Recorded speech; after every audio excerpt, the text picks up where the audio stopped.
Hi, I'm Zeus the narrator. Hi, I'm Aphrodite, the goddess of beauty. Hi, I'm Sister 1.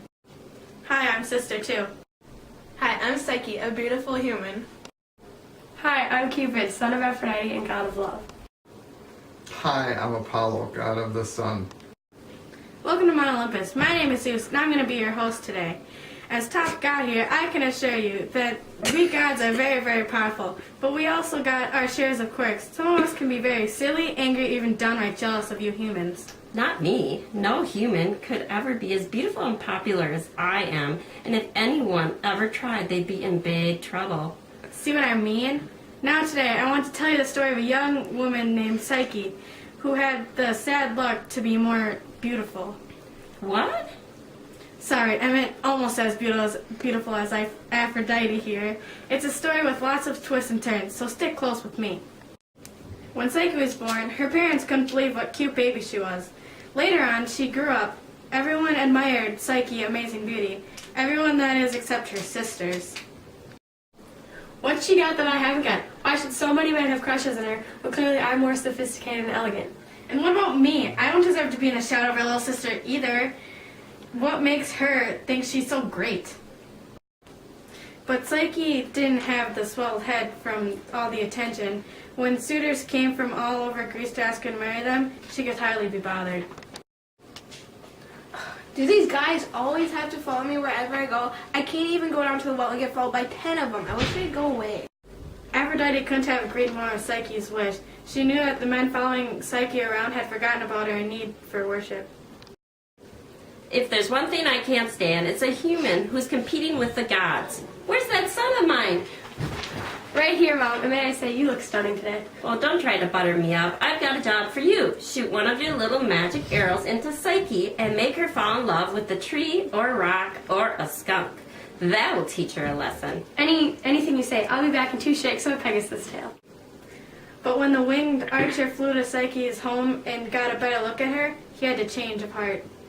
Wow, she's even prettier than... No, I better not say it. I can't make her fall in love with a skunk. I'll just put this arrow away and go home. As Cupid went to put the arrow away, though he accidentally jabbed his finger with the arrow's tip, according to the magic arrow's rules, he was now sure to fall in love with the first person he saw. That person was the beautiful human, Psyche. It was his mother's worst nightmare, but he was never going to tell her. Instead, he set out to get help from his friend Apollo, the god of sun and fortune-telling. It wasn't long before Psyche's big marriage proposal dried up. Almost like magic, you might say. Well, I guess there is some justice in the world. We both married a prince, but our darn little sister hasn't landed anyone. Too bad. I'm all broken up about it. Psyche's parents feared that the gods now hated their youngest daughter for some reason, so they too went to Apollo for help. Your daughter's fate isn't a happy one. She's destined to be the bride of, well, a monster with wings who lives on top of a mountain. If you want the gods to be happy, you must leave her by the side of the mountain. It wasn't true. Cupid had told Apollo to say those things, but Psyche's parents didn't know that. With broken hearts, they took their daughter to the mountainside.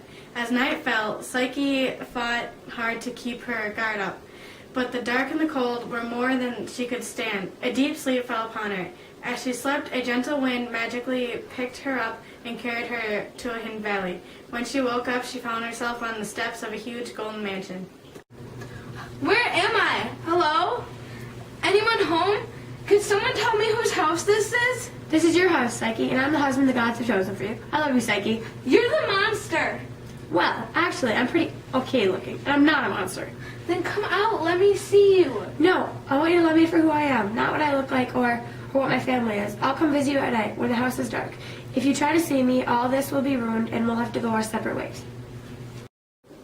We gods can be a little shy around humans. We prefer to be known from afar, which can be a problem if you happen to be married to a human. All right, husband. I'll have to trust what you say. So the two lived quite happily in their new house. They talked all day, but Cupid didn't stop hiding himself from Psyche until night had darkened their house. Everything was going along amazingly, well, until Psyche began to miss her family. Are you happy, sweet Psyche? Yes, everything is quite lovely, but But what? Let me know what's wrong and I promise I'll fix it. I want to see my sisters again. Could they visit here? No, they'll ask too many questions. But you already promised. Is your word meaningless? Alright, they can come, but don't tell them anything about me. So it was arranged. Before long, the sisters had reunited. Psyche, we thought you might be dead, but look at you, in this house. That husband of yours must be one rich monster. Tell all, Psyche. By the way, where is your husband? Does that monster mistreat you? I don't know the truth exactly. I know my husband is generous and kind, but I never seen him. Never seen him. I wish I could say that about my husband. He won't show himself to me during the day. He says that we shouldn't worry about appearances. Listen, sister, who's to say you're not married to a bloodthirsty monster? He could eat you alive at any moment. You've got to find out who he is. Tonight, when he's sleeping, sneak over to him with a lamp and get a good look. But make sure you have a dagger in your hand. That way you can protect yourself if he tries to attack you. It's Cupid. I'm married to the god of love. Her hand started shaking. The dagger fell from her trembling fingers, and a drop of hot lamp oil splashed onto Cupid's shoulder. That was some alarm clock. So you didn't listen to me. Well, now that you've seen me, goodbye. No, wait, please. In a flash, Cupid and the house were gone. Psyche found herself sitting on an empty field, all alone. Realizing that she had lost, she began to cry. Psyche wasn't the sort of person to sit around and feel sorry for herself. She searched high and low for Cupid, and finally learned that he had gone back to live at his mother's house. Psyche dreaded having to speak with the great goddess of beauty, but in the end, she went to the temple of Aphrodite and pleaded for Cupid's return.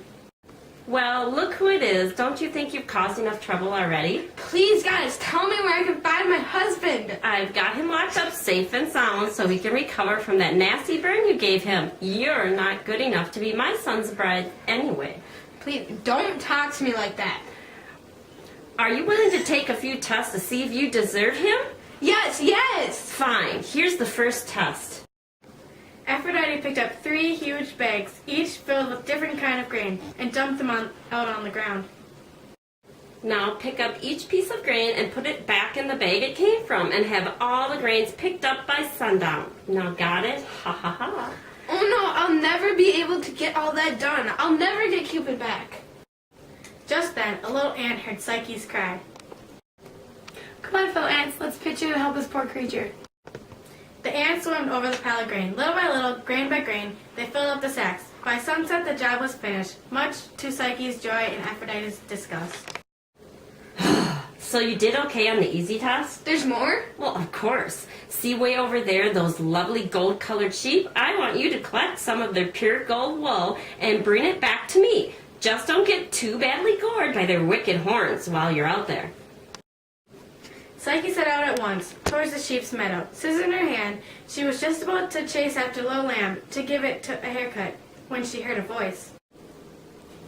Don't try it, kid. Who said that? Me, down here, sticking out of the water by your left foot. A reed? You know, tall grass loves shallow water. That's me. Now, a piece of grass is telling me what I should do. These golden sheep will tear you apart in a second if you try to go near them. Then how am I supposed to get their wool? They've been running through some weeds. When they're sleeping, run up to those thorn bushes and collect the bits of wool they've left hanging. There, you'll get your wool without getting stuck. Thanks for the help. Then I'll be more careful when I walk from now on. Aphrodite was furious when Psyche returned with the golden wool. She gave the young beauty more horrible tasks to complete. But each time, some plant or animal took pity on Psyche and lent her a hand. Finally, Aphrodite gave her an empty box. Here's your final task. Take this box down to the queen of the underworld and bring back some of her beauty. Persephone, as you may know, is the queen of the underworld, the place where all the dead go. That's not a place for live people, that's for sure. Well, Psyche managed to get by all the fierce, terrible guards down there, and to the court of the queen. She even convinced the queen to give up some of her beauty. Then the trouble started. I wonder what Persephone's beauty secret is. Maybe it could help me since these horrible assignments from Aphrodite have been really hard on my skin. She opened the box just a peep. Instantly, a foul, powerful wind rushed out the crack into her face. Help! Help! I can't breathe! She fell to the ground, overpowered by the fumes, and began forcing her back toward the underworld for good. Luckily, Cupid appeared just at the moment. My mother knows how to lock a door, but she always forgets to lock the window. Psyche, I'm coming! He raced over to his bride, closed the dangerous box, and revived Psyche with his special godly powers. Just what has my mother been making you do? It's a long story. When Cupid heard how Psyche had worked to win him back, his love for her grew deeper than ever. As soon as he could, he brought her up to me, Zeus, and asked for a special favor. O King of the gods, please make my bride a god like the rest of us. I want her to not only be my bride, but also my partner. She can help me with all the young lovers out there in the world. So I said, so be it, and gave Psyche a golden cup full of nectar, our special drink here at Mount Olympus. As soon as she took a sip, she became a goddess. That evening, Olympus thundered and shook as we danced the night away. Even Aphrodite, who could hardly object her son marrying another god, came and danced at the feast.